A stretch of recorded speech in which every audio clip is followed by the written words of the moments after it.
आज मैं आपको बताऊंगा बेस्ट पुल डे सॉरी आज मैं आपको बताऊंगा बेस्ट पुश डे एक्सरसाइज। तो लेट्स गो।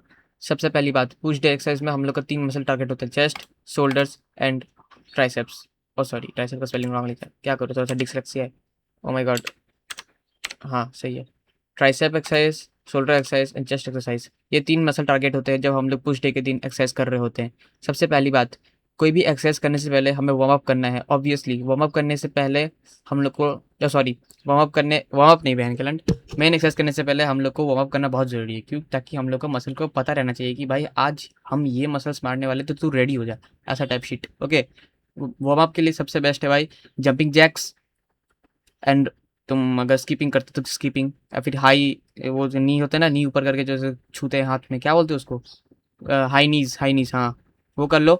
बस ये होना चाहिए कि तुम्हारा heartbeat, heart rate increase हो रहा है। देन तुम्हारे दिल को भी पता चलता है कि हाँ भाई आज जागना है हम लोग को और एक्सरसाइज करना है मस्ती से, ठीक है। देन उसके बाद आता है स्ट्रेचिंग। स्ट्रेचिंग में आपको चेस्ट, शोल्डर और ट्राइसेप जैसे भी स्ट्रेच करना हो कर लेना। चेस्ट के लिए एक स्ट्रेच मेरे को बहुत अच्छा लगता है, मैं वो ऐसे वाल में हाथ दे देता हूँ और खुद को ऐसे बैंड कर देता हूँ पूरी दूसरी तरफ को, तो एक चेस्ट पूरा स्ट्रेच हो जाता है, वो काफ़ी है मेरे लिए। देन शोल्डर्स के लिए ऑब्वियसली शोल्डर एक्सरसाइज मैं करता है बहुत कम हूँ, इसलिए मैं शोल्डर स्ट्रेच भी बहुत कम करता, क्योंकि मैं छोटा हूँ भाई, गान मारा लो, ठीक है। देन आता है ट्राइसेप। ट्राइसेप स्ट्रेच करने के लिए 2 हाथ ऐसे पीछे करो और अपने शोल्डर्स को टच करने का ट्राई करो।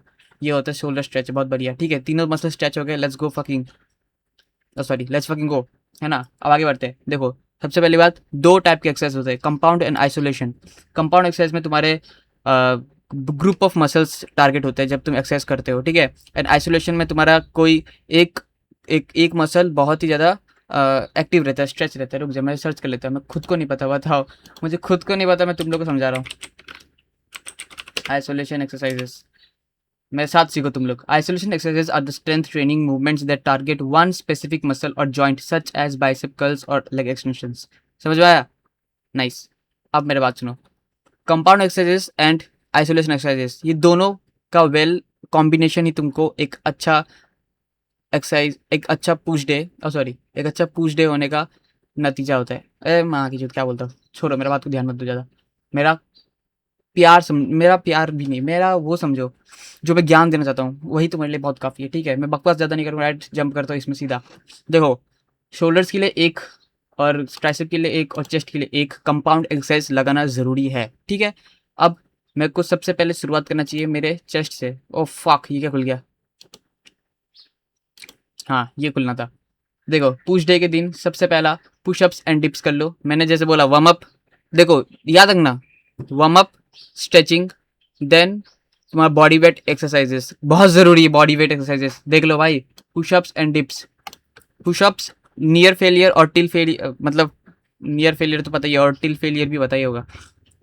पुशअप्स तब तक मार लो, एकदम नॉर्मल पुशअप्स, ठीक है, नॉर्मल, कोई ग्रिप ग्रुप नहीं मारना, कोई एकदम मस्त सा ऐसा डायमंड नहीं बनाना, हाथ से कुछ नहीं करना, बस पुशअप मारना है, सिंपल सादा सिंपल। एंड डिप्स मारना है, ठीक है।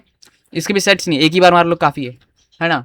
अब मैं ज़्यादा से ज़्यादा टारगेट कर रहा हूँ हाइपरट्रॉफी पे, मतलब मैक्सिमम मसल ग्रोथ पे टारगेट कर रहा हूँ, ठीक है। तो मेरे ख्याल से एक कंपाउंड एक्सरसाइज चेस्ट का बेस्ट रहेगा मेरे ख्याल से, स्मिथ स्मिथ नहीं sorry barbell bench press. Flat या इंक्लाइन, मैं तो बोलता हूँ फ्लैट मारो भाई, इंक्लाइन मारने का कोई मतलब नहीं बनता, ठीक है। बारबल मारो, बारबल बेंच प्रेस, इसके 4 सेट मारो, क्योंकि ये एक कंपाउंड एक्सरसाइज है, इसलिए तुम्हारा दिन का पहला एक्सरसाइज होना चाहिए एक बहुत ही अच्छा रेप्स, एक तुम्हारा दिन का सबसे पहला एक्सरसाइज होना चाहिए एक कंपाउंड एक्सरसाइज, ताकि तुम्हारे हर एक मसल ग्रुप को पता चल जाए कि हो गया, आज जागना है और आज मेरा मालिक मेरा गांड तोड़ेगा, ठीक है, ऐसा। तो 4 सेट इसके मारो, 5 से 8 रैप रखना मैक्स, 8 के ऊपर मत जाना, नहीं तो फिर मसल फटीग होगा, बाकी एक्सरसाइज के लिए टाइम ही नहीं मिलेगा, गांड फट जाएगा, ठीक है। एंड ये इसमें क्या करना है तुमको, हाई वेट्स नहीं उठाना है, जितने वेट में औकात है जितना उतना ही करना है, ठीक है। तुमको कोई कंपटीशन खेलने नहीं जाना है, तुमको मसल बिल्ड करना है। मसल बिल्ड पर्सपेक्टिव से देखोगे तो तुमको सिर्फ उतना वेट ही मारना है जितना आप मार पाओगे। वेट ना इंक्रीज करना है ना डिक्रीज करना है, एक सेम वेट पे रहना है। पहले मास्टर करो, मास्टर वन थिंग भाई, एक ऐसा नहीं कि 40 40 40 फिर लास्ट में 45, ऐसा नत करो, समझ में आया। Stick to one wait. 40 अगर मारो तो 40 40 40, 60 मारो, 60 60 60, मैं 45 मारता हूँ तो मैं 45 45 45 45। 4 सेट मारता हूँ, खत्म। अगले हफ्ते या फिर 2 हफ्ते बाद और ट्रेन करेंगे भाई। धीरे धीरे मसल ग्रोथ होता है। फर्स्ट से एक बार में तुम 45 मारोगे, फिर 60 मार दोगे, वो तुम्हारा बस स्ट्रेंथ ग्रो हो रहा है, तुम्हारा मसल तो फिर गांडी मार लो फिर मसल का। ठीक है, ये हो गया फर्स्ट एक्सरसाइज मेरा बारबल बेंच प्रेस। देन आता है incline Smith machine. Smith machine machine का भी स्पेलिंग देखो, डिसलेक्सिया टॉप क्या बोल रहा। हाँ, फिर आता है incline Smith machine press. Smith क्यों बोला मैंने, डंबल क्यों नहीं बोला? क्योंकि देखो डंबल में क्या रहता है ना, आपका एक हाथ, अगर मान लो आपका लेफ्ट साइड डोमिनेट है और राइट साइड डोमिनेट हैंड, मान लो तुम्हारा राइट हैंड डोमिनेट है और तुम्हारा लेफ्ट हैंड एकदम वीक है, तो वीक एज निगाह को तो ऐसे ही आप उठा नहीं पाओगे। आप एक वेट, आप ऐसे जाते हो, या आपने खुद नोटिस किया होगा, आप ऐसे जाते हो डंबल प्रेस मारने के लिए, फिर एक हाथ उठता है एक हाथ नहीं उठता है, फिर ऐसे अजीब लगता है ना। अजीब लगना अलग बात है, और ये तुम्हारा चेस्ट ग्रोथ का भी बहुत इम्पैक्ट करता है। इसलिए स्मिथ मशीन में जाओ, सिंपल सा है भाई, एक नीचे जाता है एक ऊपर जाता है। बारबेल पे इसलिए मत जाओ क्योंकि बारबेल पे भी इनइक्वालिटी रहता है तुम्हारा एक साइड का, ठीक है। इसलिए स्मिथ मशीन में जाओ, मस्त मस्ती वाला एकदम मशीन है वो, मेरे को अच्छा लगता है खेलने में उसके साथ। तो इंक्लाइन स्मिथ मशीन मारो 2 सेट, नियर फेलियर। इसमें वेट बढ़ाओ, गान बढ़ाओ, कुछ भी करो, लेकिन 2 सेट मारो इसके। और नियर फेलियर गिनना नहीं है रैप्स, भाई मैं बताता हूँ सुनो। कोई भी सेट कर रहे हो, कोई भी एक्सरसाइज कर रहे हो ना, तो एक ऐसा रखो कि आप लेटे, मान लो ऐसे इंक्लाइन बेंच पे लेटे और ऐसे एक्सरसाइज कर रहे हो ना, तो ऐसे फील करो, चेस्ट अपर चेस्ट इसमें टारगेट होता है और होल चेस्ट भी, ठीक है। ऐसे फील करो और ना मन में कुछ भी सोचो, और ऐसा मत करो कि रेप्स गिन रहे हो, आप ऐसा सोचो ही मत। ऐसा सोचोगे ना तो आपको रहेगा कि बस 10 रेप्स, 10 मार लिया, अब आगे और नहीं मारते हो आप ऐसे रख देते हो। ऐसा नहीं है, आप मारते रहो मारते रहो। आपको कुछ और सोचना है, कुछ अलग थिंकिंग में जाना है, या फिर कुछ सोचना ही नहीं है। या तो कुछ सोचो मत, या तो ऐसा सोचो कि वो एक्सरसाइज के रिलेटेड ना हो। तो क्या रहता है ना, आप रैप्स नहीं गिनते हो। अब जब रैप्स गिनते हो ना, तो आपको दिमाग में वो प्रेशर पड़ता है कि नहीं भाई, मेरे को रैप्स पे जाकर टारगेट करना है, तो 6 और 3 है, तो और 3 है, ऐसा नहीं, ये एक्सरसाइज होता ही नहीं और 3 है, आप करते रहते हो, वो होता है एक्सरसाइज, ठीक है। तो नियर फेलियर जाना है। आपने किया एक्सरसाइज, मान लो आपसे एक रैप्स होने वाला है, लेकिन फिर भी आप मत मारो वो एक रैप, चुपचाप रख दो, क्योंकि बाकी एक्सरसाइज के लिए भी टाइम बचता है, एंड प्लस आपका एनर्जी भी बचता है, ठीक है। तो 2 सेट चुपचाप इसके मारो, ज़्यादा सेट मारने की जरूरत नहीं है। आप आपको एक बात पता है, अगर आप एक दिन में सिर्फ 2 सेट मारते हो पूरे साल तक, फिर भी आपका मसल ग्रोथ उतना ही होता है जितना कोई बंदा 4 सेट मार रहा होता है। तो ये थोड़ा दिमाग लगाओ और एक्सरसाइज करो दिमाग लगा के। देन आते हैं हम लोग का आइसोलेशन मूवमेंट चेस्ट के लिए, वो होता है केबल फ्लाइज। इसका भी 2 सेट मारो, मुझे अब फिर से रिपीट करने की जरूरत नहीं है क्या करना चाहिए। आइसोलेशन मूवमेंट है, आराम से इसमें टाइम दो एंड 2 सेट्स मारो, नियर फेलियर, रैप्स नहीं गिनना है, मस्ती से करना है सब कुछ। कान में एयरफोन्स लगा लो, गाने के लिरिक्स मन में गाओ, कुछ भी करो, लेकिन रैप्स मत गिनो, ठीक है। फिर नेक्स्ट आता है ओवरहेड बारबल प्रेस। अब ये चेस्ट का मामला खत्म, चेस्ट बड़ा बड़ा मसल होता है हम लोग का लेग्स के बाद, मतलब स्क्वाट क्या बोलते हैं इसको, क्वाड्स की जो भी बोलते हैं भाई, लेग्स के मसल के बाद ज़्यादा बड़ा मसल होता है चेस्ट। तो ये हो गया 3 एक्सरसाइज इसके, मस्ती से एकदम। ये तुम्हारे पता है कम से कम आधे घंटे में कंप्लीट हो जाना चाहिए ये चीज़ें, क्योंकि जिम में ज़्यादा टाइम भी नहीं बिताना चाहिए, घर में भी काम है जो, तुम लोग को सिर्फ जिमिंग थोड़ा ना करना है, एक रियल लाइफ भी एग्जिस्ट करता है भाई, गो टच द ग्रास, है ना। फिर आता है ओवरहेड बारबल प्रेस। बारबल का स्पेलिंग सही है ना, खैर छोड़ो। ओवरहेड बारबल प्रेस, इसके भी 4 सेट्स लगाने, 5 से 7 रेप्स। एक्चुअली क्या है ना, मैं थोड़ा टूटिया हूँ, तो इसको ना, नहीं नहीं सही सही, इसको इधर ही रखो। मेरे को लगा था बारबल बेंच प्रेस के बाद ये मारना चाहिए, लेकिन छोड़, खैर खैर छोड़ो। Overhead barbell press, overhead barbell press,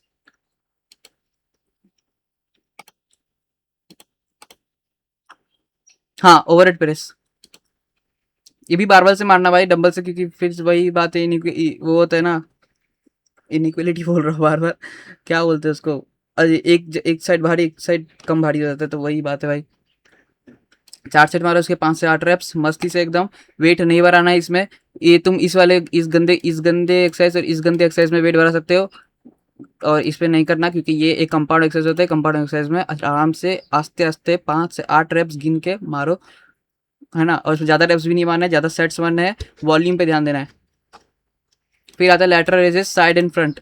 देखो तुम ऐसा कर सकते हो अल्टरनेट डेट्स, अगर पुश पुल लेग कर रहे हो, तो लैटरल रेस के तुम एक सेट साइड के मार लो, एक सेट फ्रंट के मार लो, नियर फेलियर, सेम बात हो गई, है ना। या फिर तुम एक दिन साइड मार लो, एक दिन फ्रंट मार लो, एक दिन साइड मार लो, एक दिन फ्रंट मार लो। क्योंकि देखो एक दो मसल होते हैं ना, इधर एंटीरियर कुछ तो ऐसा अलग सा होता है, ठीक है। तो दो मसल्स होते हैं लेटर रेस में जो हम लोग करते हैं। और लेटर रेस भी मैं इधर लिखना भूल गया, केबल पे करना है, ठीक है। डब्बल पे मत करना है तो गान बस्ती हो जाएगा तुम्हारे साथ। केबल पे करना है। केबल मशीन आते ही जिम में आते केबल मशीन पकड़ लो पहले। ये सब निपटा के ये भी केबल पे करना है। हाँ, ये सब चीजें करके ना केबल पे चढ़ जाओ और किसी को आने मत दो। गन उड़ाओ। लोगों को बोलो, लोग बोल रहे हैं अगर अल्टरनेट का लेवल की गन उड़ाओ। 2 सेट बाकी है मेरा, बस 2 सेट करके चुपचाप नियर फेलियर मार के निकल जाओ जिम से मस्ती से। तुम्हारा पम्प भी आएगा बहुत बढ़िया। एंड तुमको ज्यादा वो भी नहीं होगा, क्या बोलते हैं उसको, फटीग जो होता है ना, पूरा दिन भर दर्द हो रहा है, ये हो रहा है, वो हो रहा है, नहीं भाई। आराम से मारो नियर फेलियर और चलो चलते जाओ। फेलियर तक नहीं मारना, नियर फेलियर। मतलब अगर तुमको ऐसा मन में है कि और दो रेप्स मार सकता हूँ और एक रेप्स मार सकता हूँ, लेकिन मत मारना, ठीक है। इधर काम तमाम हो गया शोल्डर्स का। शोल्डर का हर एक मसल कवर कर लिया आप लोग ने। एंड अब आता है हम लोग का केबल ओवरहेड एक्सटेंशन को। केबल ओवरहेड एक्सटेंशन, ये जो तुम ऐसे हाथ पीछे करके ऐसे मारते हो, काफ़ी बड़ी एक्सरसाइज है। मेरा ज़्यादा वेट जाता है इसमें, 30 40 45 तक जाता है मेरा। तो अब 2 सेट मारो नियर फेलियर, एकदम सिंपल फॉर्म सबके अच्छे से रखना। और एक्सरसाइज करने से पहले ये, हाँ रुको रास होता है वो बात बहुत बढ़िया भाई, ठीक है। तो केवल रोप पुश डाउन्स ये भी पता है, ऐसे ऐसे मारना होता है, एक रोप वाला ग्रिप लगा के ऐसे ऐसे नीचे से मारना होता है। वो भी 2 सेट्स मारो नियर फेलियर, ठीक है। हो गया ट्राइसेप, शोल्डर्स, चेस्ट, सब हो गया, अच्छी बात है। अब मैं ये बात करना चाहता तुम लोग से कि जब भी कोई एक्सरसाइज करते हो ना,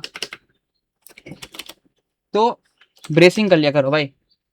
ब्रेसिंग ब्रेसिंग क्या होता है? ब्रेसिंग ये होता है कि आपको एक्सरसाइज करने से पहले, पता है आप लोग का एक मेन प्रॉब्लम क्या है, आप लोग ना छोटे मसल्स को ज़्यादा टारगेट करने का सोचते हो कि आपका फोर आर्म्स नहीं है, आपके एब्स नहीं दिख रहे। भाई इनके लिए एक सेपरेट एक्सरसाइज करना बंद कर दो। अगर आप बहुत ही बिजी पर्सन हो, आपका रियल लाइफ भी एग्जिस्ट करता है बाहर, तो इन सब के लिए करना बंद कर दो, ब्रेसिंग करना शुरू कर दो। क्या होता है देखो, सबसे पहले आपको पूरा सांस छोड़ना है, छोड़ दिया, फिर सारा सांस वापस लेना है, फिर छोड़ना है नाक से, लेकिन अपने कोर को टाइट करते हुए। देखो ऐसे टाइट करोगे और कोर को भी टाइट करके पूरा सांस छोड़ोगे, तो आपका पूरा एब्स एकदम कोर टाइट हो जाएगा। और फिर आप अगर एक्सरसाइज करने जाओगे तो आपको वो एक्स्ट्रा एनर्जी भी मिलती है, एंड आप अच्छे से एक्सरसाइज भी कर सकते हो। और बिना वो जो आपका फिर बाद में नाभिन दर्द करता है ना कि भाई नाभि के नीचे दर्द हो रहा है, पता नहीं कि नाभिन का पोजीशन चेंज हो गया, ये सब कुछ नहीं होता। नाभिन के नीचे एक मसल होता है, वो ओवर ट्रेन हो जाता है इसके कारण, इसलिए होता है। लेकिन जब तुम अच्छे से ब्रीसिंग करके कोई भी एक्सरसाइज करते हो, ब्रीदिंग ब्रीसिंग बोलते हैं, तो आपको कोई इशू नहीं रहता।